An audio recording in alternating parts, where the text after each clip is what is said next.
Assalamualaikum warahmatullahi wabarakatuh. Sebelumnya perkenalkan, nama saya Arif Gadi Prastia dengan nomor NIM A112024156557, kelas A11 Matematika 01 pembelajaran mesin. Pada kali ini saya akan mempresentasikan hasil proyek UAS yang berjudul klasifikasi penyakit jantung atau heart disease classification. Latar belakang dari proyek ini yaitu berakar dari kompleksitas diagnosis klinis penyakit kardiovaskular atau penyakit jantung di instansi kesehatan. Tenaga medis seringkali dihadapkan pada ratusan data parameter pasien yang sangat masif, sehingga diperlukan sebuah decision support system untuk membantu proses screening awal. Proyek ini hadir sebagai solusi pengolahan data medis dengan menerapkan aspek outcome based education untuk menyelesaikan masalah real di dunia kesehatan. Untuk tujuan proyeknya yaitu yang pertama mengembangkan sistem pendukung keputusan untuk prediksi penyakit jantung menggunakan metode machine learning, yang kedua menerapkan algoritma KNN, naive Bayes, dan SVM sebagai model dasar. Kemudian yang ketiga mengadaptasi konsep optimasi model menggunakan Optuna dan Result Optimization berdasarkan paper referensi. Kemudian yang keempat mengevaluasi performa model menggunakan metrik akurasi, precision, recall, event score, confusion metric, dan ROC-AOC.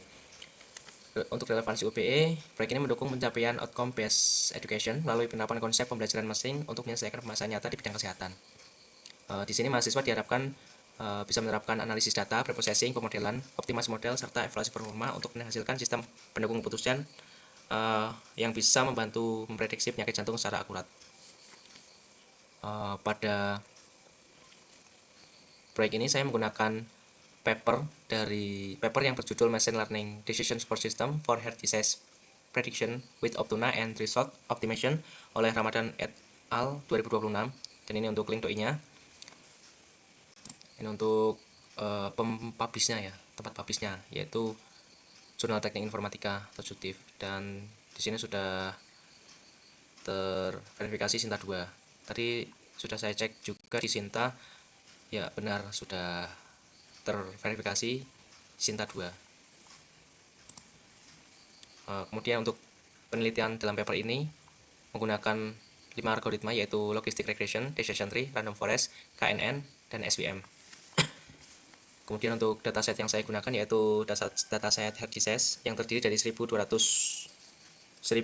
data pasien dengan 13 fitur dan 1 atribut target. Saya mendapatkan dataset ini dari UCI Machine Learning. Nah, ini ya.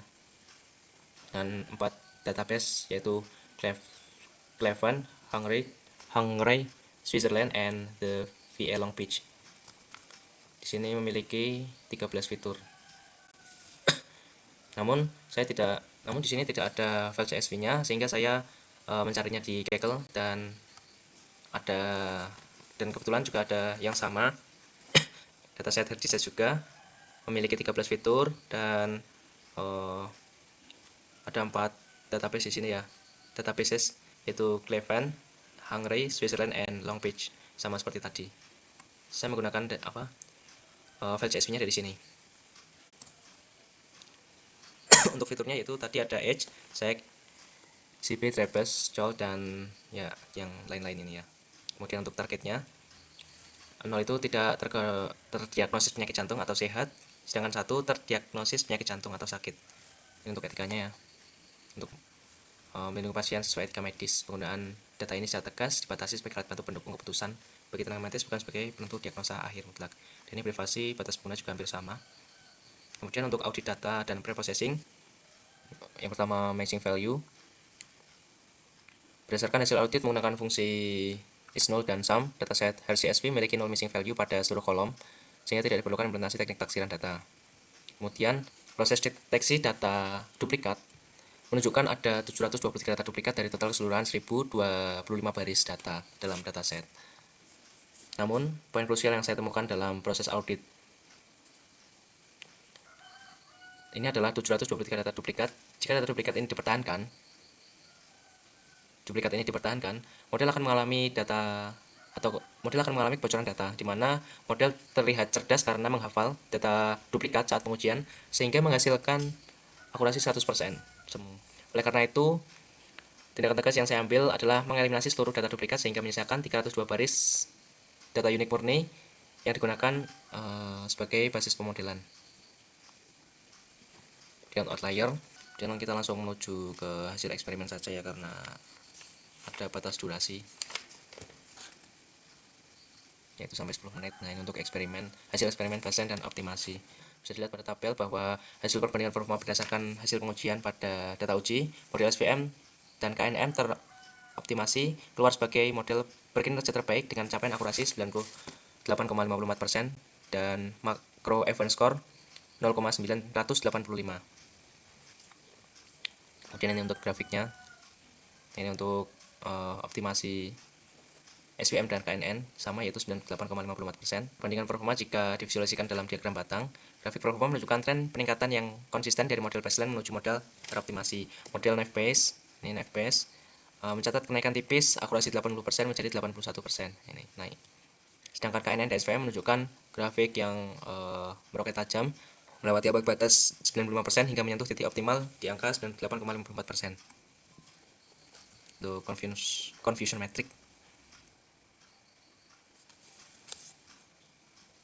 Untuk error analisis ada dua, yaitu analisis galat false negatif dan analisis galat false positif. Untuk analisis false negatif yaitu galat yang disebabkan karena berpotensi membuat pasien sakit jantung tidak mendapatkan penanganan secara cepat. Kemudian untuk analisis galat false positif, sakit sehat dipicu sehat diagnosis sakit ya maksudnya ya.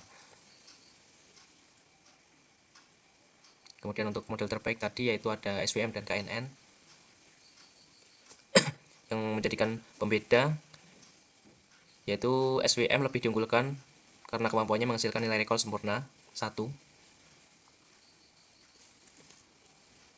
Untuk alasan akademik mengapa SVM menjadi model terbaik, yaitu karena SVM sangat masif dipengaruhi oleh penggunaan kernel radial basis function yang secara matematis mampu memetakan fitur klinis non-linear ke dalam ruang dimensi baru yang lebih tinggi.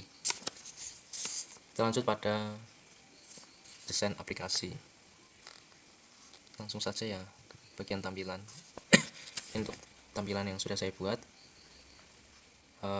di dalam dashboard ini menampilkan metrik makro secara real yaitu 302 data unik yang diproses serta capaian diagnostik akurasi sebesar 94,2% berbasis SVM.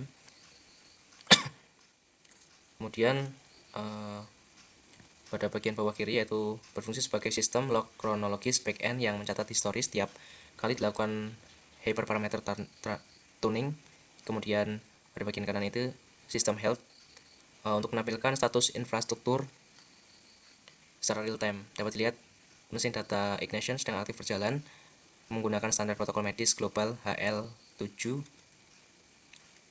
Sciencing V401 dengan tingkat beban kerja server loadnya sangat aman di angka 24%.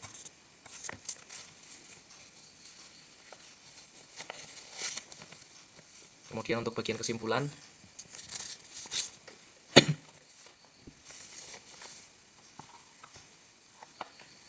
proyek ini sukses membuktikan bahwa eliminasi data duplikat sangat krusial untuk menghasilkan evaluasi model yang sangat jujur dan valid secara akademis. Model SVM teroptimasi terbukti sangat andal untuk mendeteksi risiko penyakit jantung dengan akurasi real mencapai 92,68%. Namun keterbatasan proyek ini terletak pada sifat model SVM RPM yang bersifat black box atau sulit diinterpretasikan. Logikanya secara langsung sulit dipresentasikan oleh dokter, serta volume data unik yang menyusut menjadi 302 baris. Oleh karena itu, rekomendasi ke depan, peneliti diharapkan melakukan ekspansi dataset multicenter yang lebih masif serta mengintegrasikan metode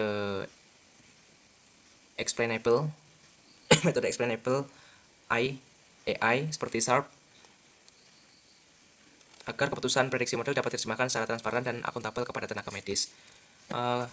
Demikian presentasi dari proyek UAS praktikum saya atau proyek yang saya lakukan. Mohon maaf bila ada kekurangan dalam penyampaian. Terima kasih atas perhatian Bapak. Wassalamualaikum warahmatullahi wabarakatuh.